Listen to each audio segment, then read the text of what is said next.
राधे राधे मेरे प्रिय साथियों, आप सभी लोग जानते हैं कि शारदीय नवरात्रि में सभी लोग कन्या भोजन करवाने की सोचते हैं, पर सबसे बड़ी परेशानी आज लोगों को कन्या पूजन करवाने में ये होती है कि उनको कन्याएं नहीं मिलती है, या एक ही दिन पर बहुत सारी जगह पर कन्या पूजन करवाया जाता है, जिसकी वजह से आपको पूरी कन्याएं नहीं मिल पाती और आप सोचते हैं कि क्या पता अब हमारी कन्या पूजन सफल होगी या नहीं होगी। तो इस वीडियो में हम आपको बताएंगे साथियों कि आपको अगर कन्याएं ना मिले कन्या पूजन के लिए तो उस जगह पर आपको क्या करना चाहिए कि आपको कन्या पूजन का पूरा फल मिल जाए।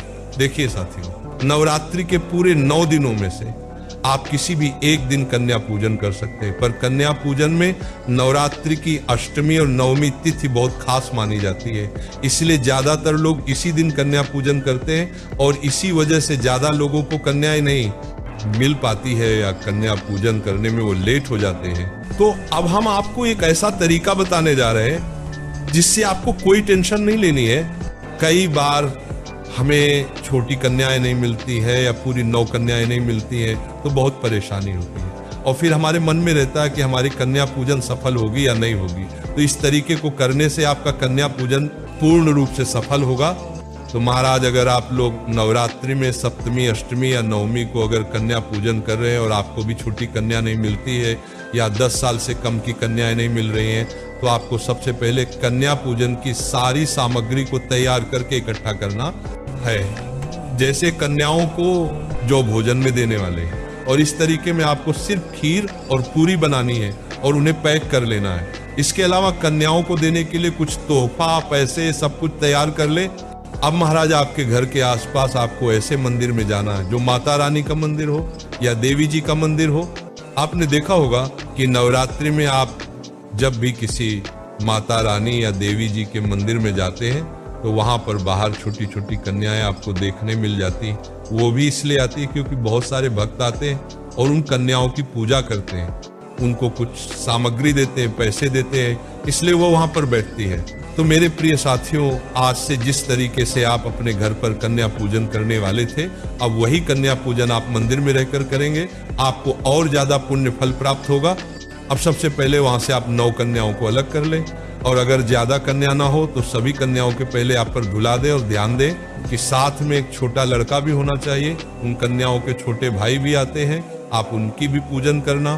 पैर धुलाने के बाद आप अपने साथ में घर से कुछ चटाई या बिछाने के लिए लेकर जाना और उनको बिछा देना, जिस पर वह बैठकर भोजन करेंगी। अब आप उनके लिए पत्तल लगाएं, क्योंकि थाली लाना संभव नहीं है, इसीलिए आप दोना पत्तल सभी को लगा दें और खीर पूरी सभी को परोस दें।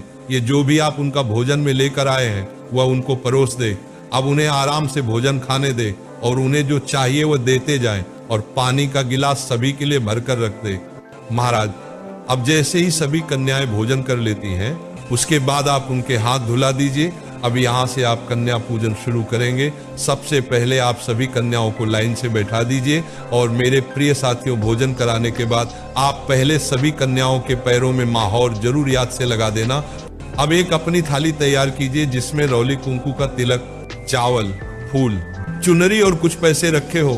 अब आप सभी कन्याओं का सबसे पहले रौली कुंकू से तिलक करें, उनको अक्षत चढ़ाएं, इसके बाद उनके सर पर चुनरी उड़ाएं। अब आप उनको फूल चढ़ाएं और उनकी आरती उतारें और एक एक करके सभी कन्याओं के पैर छूकर आशीर्वाद जरूर लें। महाराज, अब आखिरी में अगर आप उनके लिए कुछ गिफ्ट या तोहफा लेकर आए हैं तो वो आप उनको दें, क्योंकि आखिरी में तोहफा देने से कन्याएं बहुत खुश हो जाती हैं, जैसे गुड़िया, पेन, कॉपी, किताब, पेंसिल। कन्याओं की कोई भी पसंद की एक चीज चुने और उसे फिर कन्याओं में बांटे और यहाँ पर आपकी कन्या पूजन सफल हो जाती है। अब इसमें किसी को कोई परेशानी नहीं होगी कि छोटी कन्या नहीं मिल रही है या कन्याएं समय पर नहीं आ रही है। और साथियों, हमारे एक भगत की वेबसाइट है bholnathbhakti.com और इसकी लिंक आपको डिस्क्रिप्शन में मिल जाएगी। आप क्लिक करके ये जानकारी वहां पर बैठकर पढ़ सकते हैं और आप अपने ही घर के पास में देवी जी के मंदिर में जाएं, वहां पर आपको बहुत सारी कन्या मिल जाएगी। अगर आप चाहे तो सभी कन्याओं की पूजन कर सकते हैं, अन्यथा उनमें से 9 कन्याओं को अलग करके उनकी अलग से पूजन कर सकते हैं। महाराज, जब हम आशा करते हैं आपको कन्या पूजन से जुड़ा हुआ जो सबसे बड़ा प्रश्न था कि कन्या पूजन के लिए कन्या ना मिले तो क्या करें, उसका जवाब मिल गया होगा। अब हम आशा करेंगे कि आप हमारे चैनल को सब्सक्राइब करेंगे और इस वीडियो को लाइक करेंगे। और आप हमारी ये वीडियो कहाँ से देख रहे हैं कमेंट में जरूर बताएं। राधे राधे मेरे